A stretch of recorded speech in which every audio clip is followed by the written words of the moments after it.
শুভ সকাল বন্ধুরা, মিমি ঘোষ ক্রিয়েশনের আবার একটা নতুন ভিডিওতে তোমাদের সাথে দেখা। তো আশা করি সবাই ভালো আছো, আমরাও ভালো আছি। আজকে দোল, তো সবাইকে দোলের অনেক অনেক অনেক শুভেচ্ছা। সবাই রং খেলো, আবির খেলো, কিন্তু খুব সাবধানে। আর এইমাত্র ঘুম থেকে উঠলাম, জাস্ট ওপরেই আছি, এখনও নিচে নামিনি। এখন বাজে 6:40। তো এখন নিচে যাব, গিয়ে ফ্রেশ ট্রেশ হয়ে গেছে। এই যে নিচে এসে বলতে বলতে বাবা আজকে মুড়ি খেয়ে আর কামারপুকুর যাবে, ওই জন্য আলু দিয়ে টমেটো দিয়ে একটু বেসন দিয়ে পকোড়ার মতো করে দেবো, সেটা দিয়ে খেয়ে যাবে। একটু খাবার সোডা দিয়ে দিলাম। আলু আর টমেটোটা মা সরু সরু করেই কুচিয়ে দিয়েছে, আমি কুচাতে পারি কিন্তু অতটা সরু হয় না বলে মা কুচিয়ে দিয়েছে। আর এই যে দেখো, পকোড়া দিয়েও দিয়েছি, মাখাও হয়ে গেছে, দেখতে খুব সুন্দর লাগছে। কাঁচা লঙ্কাও দিয়েছি কুচি কুচি করে, যদিও বাবা অতটা ঝাল খেতে পছন্দ করে না, কিন্তু বাবা নিজেই বললো একটু ঝাল দিতে, তাই কাঁচা লঙ্কাটাও দিয়েছে। এখনও আমার মায়ের কারো চা খাওয়া হয়নি, যেহেতু বাবা তাড়াতাড়ি কামারপুকুর যাবে, তাই বাবাকে আগে বানিয়ে দিলাম। এই যে বাবা মুড়ি খেতে বসে গিয়েছে এদিকেতে। আমার পকোড়া আর আর একটু হলেই হয়ে যাবে, প্রায় হয়ে এসেছে। আর দেখো এদিকেতে রোদ বেরিয়ে গেছে, প্রায় 8টা বাজতেই চললো। আর গোলাপ গাছটা ঝুমে গেছিলো মাঝখানটায়, আবার দেখছি এখন একটু ঠিক হয়ে গেছে। আর ফুলগুলো একটু বড় বড় হচ্ছে। আর এদিকে দেখো, এই যে চা বসিয়ে দিয়েছি, বাবা খেয়েই চলে গেল। একদিকে পকোড়া হচ্ছে, একদিকে চা। আর আমি সকালে চা খাই, চায়ের সঙ্গে দুটিখানি মুড়ি খেয়ে নিই, নাহলে অসুবিধা হয়। আর মুড়ি খাই না, ওই চায়ের সাথেই খেয়ে নিই, ওই জন্য এক মুঠো মুড়ি আমি নিয়ে নিয়েছি। আর দেখে দেখো বাচ্চারা, মানে সকাল থেকে জাস্ট এই সবে 8টা বাজছে, দেখো ওদের শুরু হয়ে গেছে। আর ও ওই যে কাজে যাচ্ছিলো মাঠে, ওকে ছাড়লো না, মাখিয়েই ছাড়লো। আমি বললাম আমি রান্না করব, এখন দিস না, পরে একটু, ওই জন্য আমাকে দিতে আসছিল, আমি বারণ করলাম। যাই হোক, ওদেরই তো আজকে আনন্দ, না বড়রাও আনন্দ করবে, কিন্তু ওদের আনন্দটা সবচেয়ে বেশি। এই যে ও চলে এসেছে চৌমাথাতে, চৌমাথাতেও দেখো বাচ্চাদের একই, এখানেতে বক্স বাজছে, ওদের ক্লাবের তরফ থেকে বক্স করেছে, বক্স বাজছে, ওরাও আবির খেলতে বেরোবে, তবে কিছুক্ষণ পরে। সবার যে যার কাজ আছে, তো কিছুটা কাজ সামলে তারপরে বেরোবে। ওই চৌমাথাতেই আছে, ওই জন্য কিছুটা ভিডিও করেছিল, সেটাই আমি তোমাদের সাথে শেয়ার করলাম। আর এরপরে চলে আসি রান্নাতে, আমাকে তো আমার কাজটা করতে হবে, তাই না? তো এই যে ফ্রিজ থেকে সমস্ত সবজি বের করে নিচ্ছি তরকারির জন্য।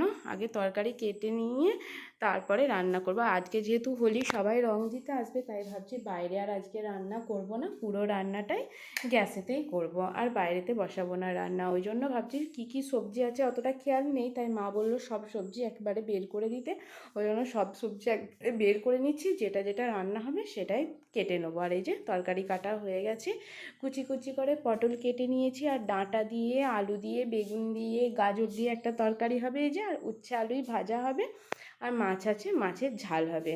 আজকে যেহেতু বললাম গ্যাসেতেই বসাবো, তাই এই যে এখানে হাঁড়ি বসিয়ে নিয়েছি।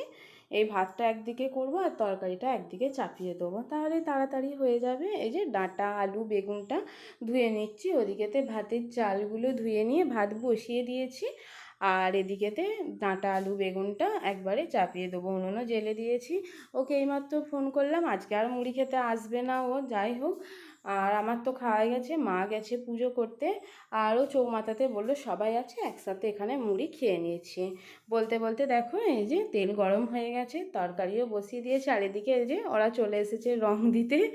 তো মানে প্রথমে বুঝতে পারিনি, আমি ভেবেছি এটা আবির রংটাই হয়তো, তারপরে ভাবছি সে হাতে মাখা রঙগুলো হয়, যেগুলো মানে উঠতে চায় না 2-3 দিনে, সেই রঙগুলো দিয়েছে। অবস্থা দেখো, ওইটুকু দিয়েও শান্তি হয়নি। আর আমি বললাম মাথায় বাদে তোমার গালে মুখে দাও, অসুবিধা নাই, কারণ আমার প্রচণ্ড ঠান্ডা লেগেছিল, যার জন্যে হয়তো তোমরা দেখতে পাচ্ছ অনেক দিন ভিডিও করিনি, কারণ আমার কোনো রকম ওষুধ খাওয়া চলে না, ওষুধ খেলে আমার অসুবিধা হয়, ওই জন্য ঠান্ডা লেগেছিল, গলায় গালে প্রচণ্ড ঘা হয়ে গেছিলো।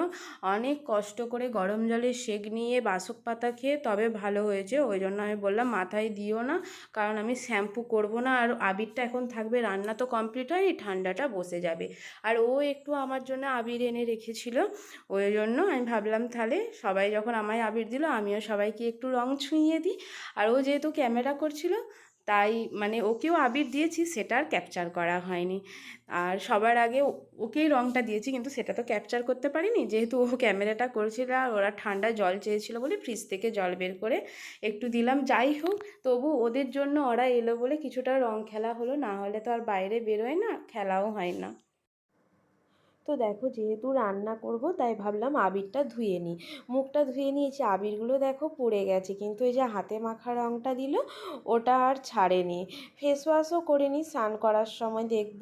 যাই হোক, রঙ একটু থাক দুদিন, তবে তো বোঝা যাবে যে হোলি খেলেছি, ছোটোখাটো একটু আনন্দও হলো, এই আর কি।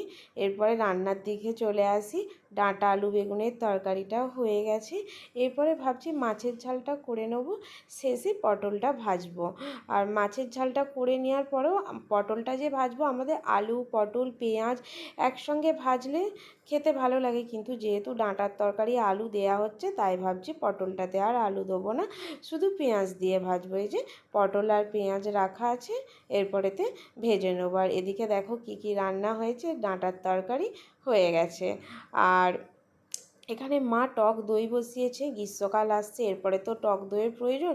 আমার আর মায়ের আবার মিষ্টি দইয়ের থেকে টক দইটাই একটু খেতে ভালো লাগে, কিন্তু বাবারও মিষ্টি দই খায়, তাই যে দুধটা আমরা নিই সেই দুধটাতেই মা পুরোটা দই বসিয়ে রেখে দিয়েছে। চারিদিকে দেখো এই যে পটল আর পেঁয়াজটা একসাথে ভেজে নিচ্ছি।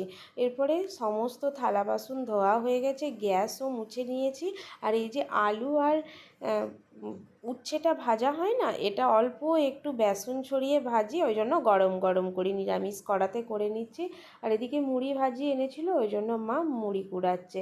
তো বাবাকে খেতে দিয়ে দিয়েছিলাম, বাবার খাওয়া হয়ে গেছে, আর আমি ওপরে এসে স্নান করলাম। তো দেখো যে হাতে মাখা রঙটা ছিল, ফেস ওয়াশ করতে অল্প অল্প উঠে গেছে, কিন্তু কতটা ক্যামেরায় বুঝতে পারা যাচ্ছে জানি না, তবে হালকা হালকা আছে এখনও, রঙটা পুরোটা ওঠেনি। তো স্নান কমপ্লিট হয়ে গেছে, এরপরে নিচে গিয়ে আমরা খেয়ে নেবো। ও স্নান করলো, এরপরে আমি মা আর ও একসাথে খেয়ে নেবো, ওই জন্য ভাত বেড়ে নিচ্ছি। বাবার আগেই খাওয়া হয়ে গেছে, মাকেও আগে দিয়ে দিই, যেহেতু দিনে 4বার করে ইনসুলিন নিতে হয়। মায়ের সুগারটা একটু বেড়েছে, হাত ভাঙার সময় ইনসুলিন নিতে পারিনি, শুধু ওষুধের ওপর ছিল তো, ওই জন্য সুগারটা বেড়ে গেছে, ওই জন্য মাকে টাইমে টাইমে খেতে দিয়ে দিই। যেহেতু আমাদেরও আজকে সকাল সকাল হয়ে গেছে, ওই জন্য মা বললো তাহলে একসাথেই খাবো, তাই 3জনের খাবার একসাথে বেড়ে নিচ্ছি। এরপরে আমরা খাওয়া দাওয়া করে নেবো। তো খাওয়া দাওয়া করে একটু রেস্ট নিলাম, নিয়ে এখন বাজে 4:40। তো ওই জন্য বললো একটু চা করে দিতে। আর দেখো সকালে ওই যে পকোড়া করেছিলাম তারই 4টে আছে, ও বললো একটু দুধ চা করে দিতে, তাই ভাবছি ওকে একটু দুধ চা করে দিই। দুধ এলাচ আদা দিয়ে একটু কড়া করে চা বানিয়ে দিই, দিয়ে তারপরে মা ঘুমাচ্ছে, মাকে ঘুম থেকে তুলবো, তুলে হাঁটতে যাব। ও বললো আমিও আজকে যেহেতু বিকালের দিকে কাজটা কম, তাহলে চলো হেঁটে আসি, এখন চাটা করে দিই তারপরে হাঁটতে বেরোবো। দেখো পুরো রাস্তাতে হোলি হয়েছে, দোল হয়েছে, তার ছাপ, তাই না, আবিরে ভর্তি। আর এই যে আমরা হাঁটতে বেরিয়ে পড়েছি, ও আগে আমি মাঝে, মা পেছনে আসছে, ওর সঙ্গে আমি হাঁটতে পারি না, মা আবার আমাদের সাথে হাঁটতে পারে না। যাই হোক ছুটে ছুটে এসে ওকে ধরলাম, হাঁটাহাঁটি করে গিয়ে একটু খামারে বসবো, তারপরে সন্ধ্যা হলে বাড়ি আসবো। দেখো এই যে এসে একটু খামারে বসেছিলাম, সন্ধ্যা হয়ে গেছে, আটা মেখে নিয়েছি, রুটি হবে আর লাউয়ের একটু তরকারি হবে। আর এর আগের দিন একটু আলু কলাইয়ের তরকারি হয়েছিল, সেটা একটু আমরা গরম করব, মুড়ি খাবো। তো রুটি হয়ে গেছে, যে লাউয়ের তরকারি বসিয়ে দিয়েছি। যেহেতু মিষ্টি দেওয়া হবে না বাবা মার জন্য, তাই একটু পেঁয়াজ আর রসুন দিয়ে যেভাবে তরকারি কষিয়ে বানাই সেইভাবেই বানাচ্ছি, এক ফোঁটাও মিষ্টি দেবো না। ঢাকা দিয়ে দিয়ে সেদ্ধ হয়ে গেলে ওপর থেকে একটুখানি ধনেপাতা ছড়িয়ে আর নামিয়ে দেবো।